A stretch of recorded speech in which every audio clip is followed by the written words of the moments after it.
नमस्कार विद्यार्थी मित्रांनो, स्वागत आहे तुमचं आपल्या यूट्यूब चॅनलमध्ये. आणि मी प्रथम डोकेसर स्वागत करतो तुमचं आपल्या यूट्यूब चॅनलमध्ये. कारण आपल्याला जे माहिती आहे, मुंबई पोलीस भरती संदर्भात लेखी परीक्षेची अपडेट आलेली आहे.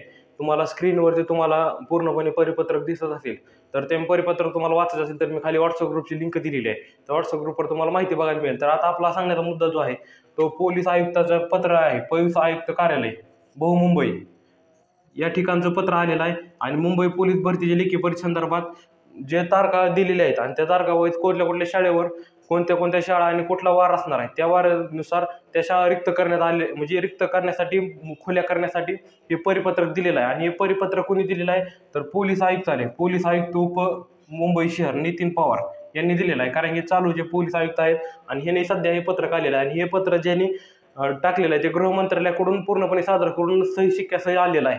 आता ही परीक्षा जी आहे ते आपल्या ह्या परीक्षेवर शिक्कामोर्तब झालेला आहे. मुंबई पोलीस भरतीची परीक्षा जी आहे ते 11/1/2025 व 12/1/2025 या तारखानुसार परीक्षा होणार आहे. आपल्याला माहिती आहे की बरेच दिवस झालं आपण या परीक्षेच्या प्रतीक्षेमध्ये होता.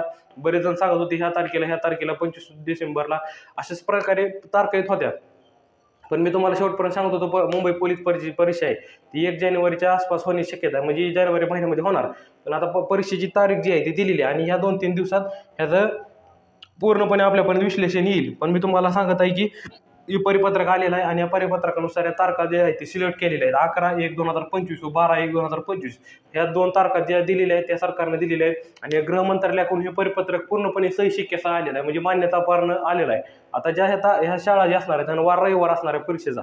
आणि आता आपल्या हातामध्ये फक्त 1 ते 1.5 महिन्यात राहिलेला आहे. फक्त आता ही 15 तारीख ही 15 तारीख जवळ आलेली आहे. फक्त कमीत कमी 27 ते 28 दिवस परीक्षेसाठी राहिलेले आहेत. आणि या 27 ते 28 दिवसात कशा प्रकारे तयारी करायची, कुठल्या नोट्स वापरायच्या हेच तुम्हाला सांगणार आहे. कारण की जर तुम्ही सह्याद्री अकॅडमीचं पुस्तक जर वापरत असाल तर एकदम उत्तम आहे. आणि त्या पुस्तकानुसार तुम्ही अभ्यास करा, कारण की संपूर्ण पुस्तकामध्ये विश्लेषण दिलेलं आहे. आणि त्या पुस्तकाचं जर तुम्ही मराठी व्याकरण 1 दिवस, परत गणित 1 दिवस, बुद्धिमत्ता 1 दिवस, सामान्य विज्ञान 1 दिवस संपूर्ण जर अभ्यास केला तर 100% मुंबई पोलीस भरतीमध्ये तुम्ही लेखीसाठी पात्र होणार. कारण की मी गेल्या वेळेस स्वतः परीक्षा दिली होती आणि कशा प्रकारे प्रश्न येतात ते मला स्वतःला माहीत आहे. कारण की त्यामुळे मी तुम्हाला सांगत आहे, प्रत्येक गोष्टींना अनुभव घेऊन मी तुम्हाला सांगत आहे. कारण की मी प्रत्येक गोष्टीचा आधी अनुभव घेतलेला आहे, त्यानंतर मी तुम्हाला व्हिडिओ म्हणून सांगत आहे. आधी मी प्रत्येक गोष्टीचा अनुभव घेऊन बसलेलो आहे. कारण की पोलीस भरती म्हणा, ग्राउंडसाठी किती मार्क लागतात आजपर्यंत मी तुम्हाला सांगत आलेलो आहे. आणि स्वतः मी ग्राउंडला सिलेक्ट झालेलो, लेखी परीक्षेसाठी सिलेक्ट झालेलो आहे. आता फक्त लेखी परीक्षा राहिलेली आहे. माझी देखील लेखी परीक्षा आहे आणि या तारखेलाच होणार आहे. त्याच्यामुळे मी तुम्हाला सांगत आहे 11/1/2025 व 12/1/2025 या तारखेला परीक्षा होणार आहे. आणि ह्याच्यासाठी तुम्हाला कशा प्रकारे नोट्स काढायचे आहेत, मी माझ्याकडे पूर्णपणे नोट्स आहेत. मी आतापर्यंत काढलेले नोट्स जे आहेत ते तुम्हाला फक्त व्हॉट्सअप ग्रुपवर मेसेज करायचा आहे. जर तुम्ही लेखी परीक्षेसाठी पात्र असाल तर त्यांनी मेसेज करा, तुम्हाला पूर्णपणे नोट्स PDF मध्ये मिळून जातील. आणि एकदम मोफतमध्ये नोट्स मी तुम्हाला व्हॉट्सअप ग्रुपवर टाकत आहे. ते तुमचा एकदम फायदा होण्यासाठी फक्त तुम्ही एकच करायचं की आपलं यूट्यूब चॅनल सबस्क्राईब करायचे. कारण जास्तीत जास्त विद्यार्थ्यांना पोहोचवायचे, कारण प्रत्येकाला या गोष्टीचा फायदा झाला पाहिजे. पूर्णपणे नोट्स जे आहेत ते आपल्यापर्यंत आहेत. त्यानंतर परीक्षेची तारीख मी तुम्हाला सांगितलेली आहे 27 ते 28 दिवस फक्त आपल्या हातात राहिलेले आहेत. परीक्षा कुठं असणार आहे, याचं ॲडमिट कार्ड लवकरच येणार आहे. ॲडमिट कार्ड कधी येईल तर मी तुम्हाला सांगत आहे, ॲडमिट कार्ड जे आहे ते 1 जानेवारीला येण्याची शक्यता आहे. 1 जानेवारीला ॲडमिट कार्ड येईल. कारण की तोपर्यंत आता आपल्याला माहिती आहे मंत्रिमंडळाचा काल विस्तार झालेला आहे. कोणाकडे कुठली पदं गेली आपल्याला संपूर्ण बघायचं असेल तर तुम्ही दुसऱ्या व्हिडिओमध्ये बघू शकता. कारण मी नंतर व्हिडिओ बनवणार आहे कोणाला कुठले पदं मिळालेले आहेत, कोण गृहमंत्री पद असणार आहे, कोणाकडे काय असणार आहे, त्या संपूर्ण पुढच्या व्हिडिओमध्ये तुम्हाला बघायला मिळेल. तोपर्यंत तुम्ही यूट्यूब चॅनल नवीन असाल तर आता यूट्यूब चॅनल सबस्क्राईब करा. आणि ॲडमिट कार्डचा विषय आहे, तो ॲडमिट कार्ड जे आहे ते 1 जानेवारी दरम्यान येण्याची शक्यता आहे.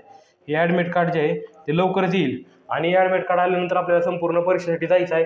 आणि परीक्षा जी आहे ते मुंबई शहरामध्ये असणार आहे. आणि आता विषय राहिला की पुणे कारागृहाचं जे ग्राउंड राहिलेलं आहे ते कधी होणार, तर हे मुंबईची परीक्षा झाल्यानंतर पुणे कारागृहाचं ते तुम्हाला विश्लेषण सांगणारच आहे कधी ग्राउंड होणार आहे. का बरेच जण म्हणतायत की सर पुणे कारागृहाचं ग्राउंड राहिलेलं आहे ते ग्राउंडची रद्द होणार का, तर तसं काही नाही होणार. कारण की पुणे ग्राउंड एकदा फॉर्म भरून घेतला आणि एकदा सबमिट केला की तुम्हाला तिथे 100% बोलवण्यात येणार आहे. फक्त तुम्ही तयारी ठेवा, 1 दिवस तुमचा देखील येईल. आणि त्यामुळे तुम्ही यूट्यूब चॅनल सबस्क्राईब करून ठेवा, कारण की संपूर्ण अपडेट जे आहेत आपल्या यूट्यूब चॅनल येत असते. त्याच्यामुळे यूट्यूब चॅनल सबस्क्राईब करा. धन्यवाद.